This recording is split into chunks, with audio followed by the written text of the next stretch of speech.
Someone has asked, is there any survival after death? When a man dies full of attachments and regrets, what happens to this residue? This is perhaps the oldest question we have ever asked, born from the moment we first understood endings. We see a life filled with sorrow, with attachments, with so many things left unfinished, and we ask, what happens to all that energy, all that psychological baggage? What becomes of that residue? But I wonder, what is the real question hiding behind this? Is it not simply, what happens to me? Shall we go into this? Are you truly interested in the question of death? It's something we so often push to the corners of our minds, isn't it? We treat it as a distant, abstract problem, something to be dealt with later. That is, until it comes to our own doorstep. When somebody close to us dies, have you noticed the appalling fuss we make, the elaborate rituals, the public displays of grief, the entire industry we have built around this one inevitable event? This isn't just a phenomenon in one part of the world. It is a human phenomenon. And all this fuss, all this noise, is it not a mirror reflecting our own profound personal terror? We are not just mourning the one who is gone. We are trembling before the fact that we too must go. So let us look at this fear together, not with any belief or tradition, but directly. To understand death, we must first understand the me that is so afraid of it. Before we can even speak of survival, we must perceive a fundamental fact, and I am asking you if this is a fact to you, as real as the floor beneath your feet or the pain of a sharp object. Do you realize, actually, that your consciousness is the consciousness of mankind? I don't mean this as a poetic or mystical idea. I mean it as a simple, observable reality. Your brain, the very organ you are using to process my words, has evolved through millions of years of time. It is the result of a vast, shared human history, and while it may be conditioned differently depending on where you were born, your culture, your climate, your language, it is fundamentally the common brain of mankind. It is not your individual brain any more than the air you breathe is your individual air. That brain has inherited all the responses of our species. The fear of the dark, the drive to survive, the capacity for violence, and the yearning for security. This is the common factor. Thought, which is born from the memory stored in this brain, may then say, "This is my brain. I am a separate individual."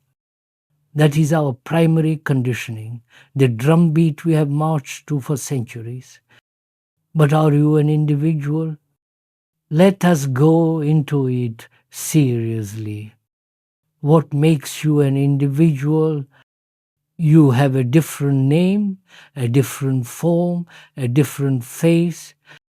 You may be tall or short, dark or fair. Does this collection of physical attributes make you an individual?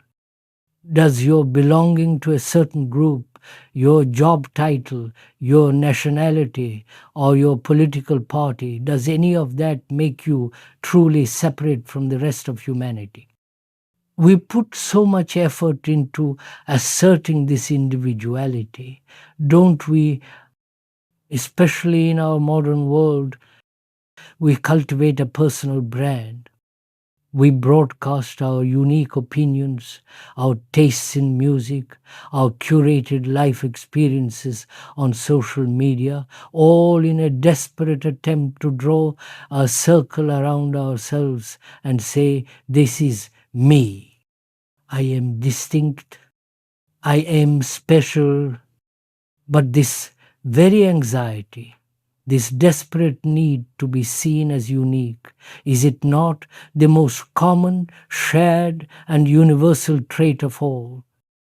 We are all shouting, "Look at me," in a chorus so loud that it proves we are all singing the same song. An individual, by its very definition, is a being that is indivisible, whole, not fragmented. But look at yourself. Are you whole?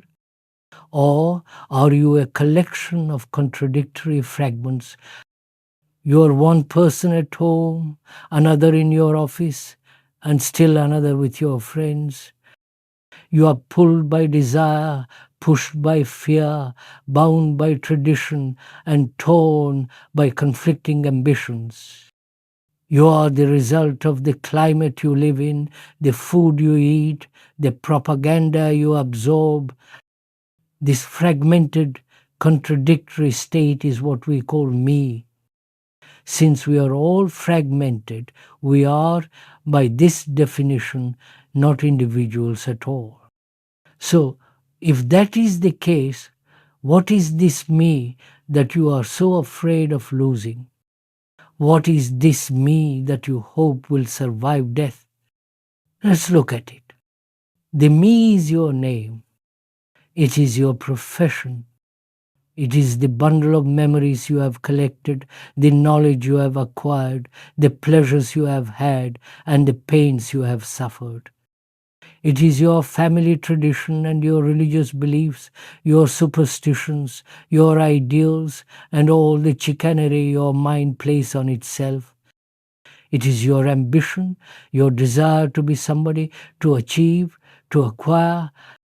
It is your greed, which in our modern culture we have sanitized as consumerism, the relentless belief that the next purchase, the next experience will finally make the me feel whole and secure.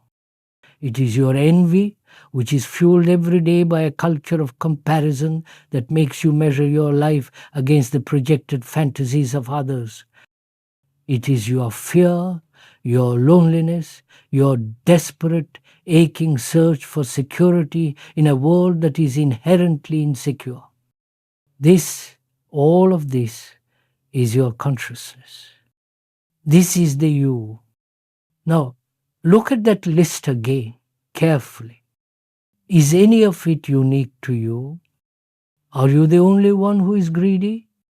The only one who is envious? The only one who is frightened, who wants security, who clings to a belief or a tradition? Don't all human beings, whether they are in the East or the West, whether they are communists or capitalists, socialists or religious zealots, feel exactly these things? Their beliefs and rituals may have different names, different costumes, but the underlying structure is identical. The man who worships one kind of God and the man who worships another, or worships the state or success or his own intellect, are all driven by the same psychological movement for comfort and security. So, this consciousness that you call me is, in fact, the common consciousness of man. You are the rest of mankind. You may hear this, and on an intellectual level, you may nod and say, "Yes, that sounds logical, that seems perfectly right." But the real test is whether you act from this understanding or whether you go on acting as a separate individual with your separate ambitions, your separate fears, and your separate tribe. To see the truth of this, but to continue to live in the illusion, is the very essence of hypocrisy. Now, we can return to the original question with a new clarity. When you ask, what happens to me when I die? What is it that dies? The body, of course, the physical organism with its brain ceases to function. It is burned, or it is buried, or it is lost in an accident.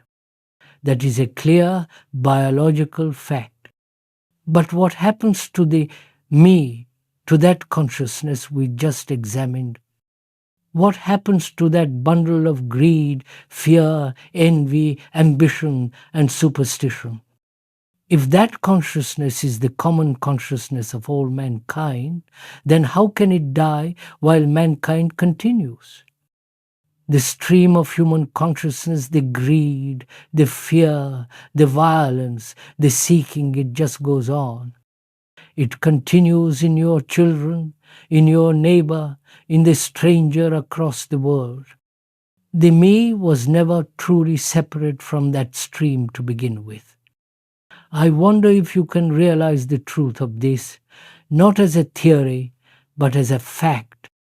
Because if you do, if you perceive that yourself is the self of the entire human race, then death takes on an entirely different meaning. The fear of death, you see, is only possible when I, as a separate individual, am terrified of my ending. The brain has been programmed, like a computer, to repeat, I am an individual, I must survive, I am afraid to end. But if that individuality is a fiction created by thought, what is there to be afraid of? You see, sirs, there is one factor that we miss in all this analysis, one element that is completely outside the me we have been describing. It is that love knows no death. Compassion, which is the very essence of love, knows no death. It is only the person who does not love, the mind that is incapable of compassion because it is filled with itself, that is afraid of death. The consciousness we examine, that bundle of greed, fear, and ambition, is the very opposite of love. It is a center of self-interest. And anything that is self-interested can only know fear because it can be threatened, it can be diminished, it can end. When I am only concerned with my security, my fulfillment, my survival, then death is the ultimate enemy. But a mind that is in a state of love is not a me at all. It has no center from which to be afraid. And of course, the immediate, practical question your brain will ask is, how am I to love? How am I to have compassion? As though you could buy it in the market, or practice a method to achieve it, or find it by following some saint. We treat love as another acquisition, another goal for the me to achieve, which just shows how little we understand it. You cannot practice compassion. You cannot work at love. Love is not a result of effort. But if you realize the truth, that the me with its endless self-concern, its envy, its fear is the very thing that prevents love, then that very perception is the beginning of its end. If you realized with the full force of your being that love alone has no death, that it is the only thing that is not of time, then that is the real illumination. This understanding is beyond all wisdom, all books, all words, and all the clever intellectual trappings of the mind. This brings us to a related problem, doesn't it? You have heard me, the speaker, on several occasions. Perhaps you have read something that has been written or said, but I wonder, why do you read these books at all? Why do you listen to speakers? We are a people who live entirely on other people's ideas. We are second-hand human beings. We are terrified to be our own light, so we seek illumination from others, whether it's from the ancient texts or the latest self-help guru, the political theorist, or the psychological expert. We endlessly consume content, podcasts, and lectures, hoping someone, somewhere, will give us the key, the answer, the map. And in all this voracious searching, we never, not for a single moment, stop to read the one book that matters, the only book that contains the truth. We never read the book which is ourselves. You are that book. You are the history of mankind. It is all in you, not just your little story, your personal memories, but the whole human story. The violence of millennia is in you. The greed of every tyrant is in you. The fear of every cowering animal is in you. And the capacity for that love which is beyond time is also in you. That is the book. That is you.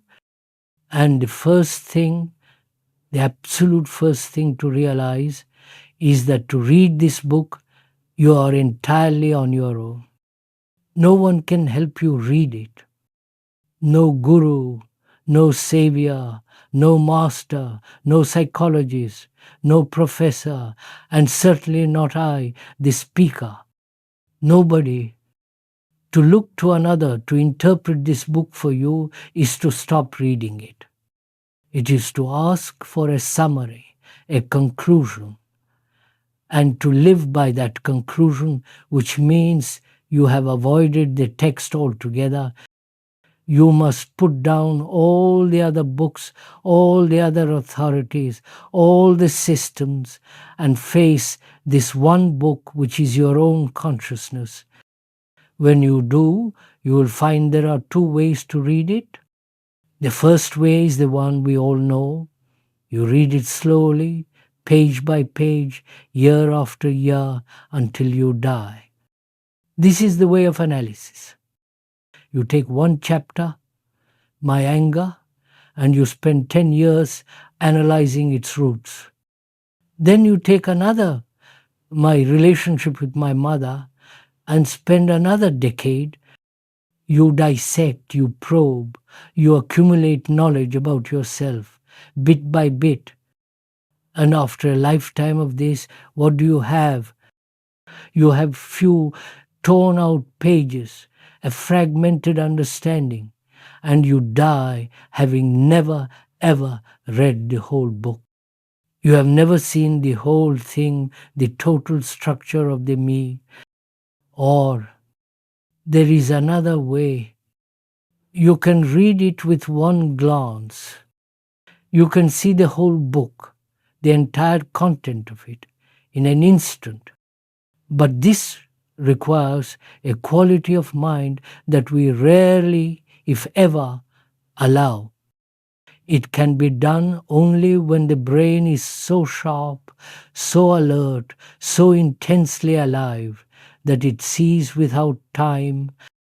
This seeing requires a mind that has no motive and no direction. If you read the book in order to find peace, you will only see the parts that conform to your desire for peace. If you read it in order to get rid of your fear, you are reading with a conclusion, and you will distort what you see. You must look without any motive, which is to look with a mind that has no contradiction, no sense of hypocrisy, a mind that is simply, totally aware.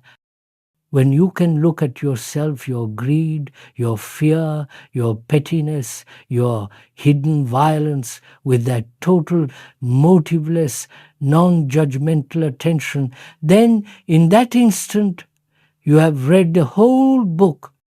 The book in that moment is over. The story of the me is finished. And then, only then, you will find out for yourself what lies beyond that book. Thank you for walking this path with me today. If these questions resonate with you, please consider liking this video and subscribing to the channel for more reflections into the nature of our minds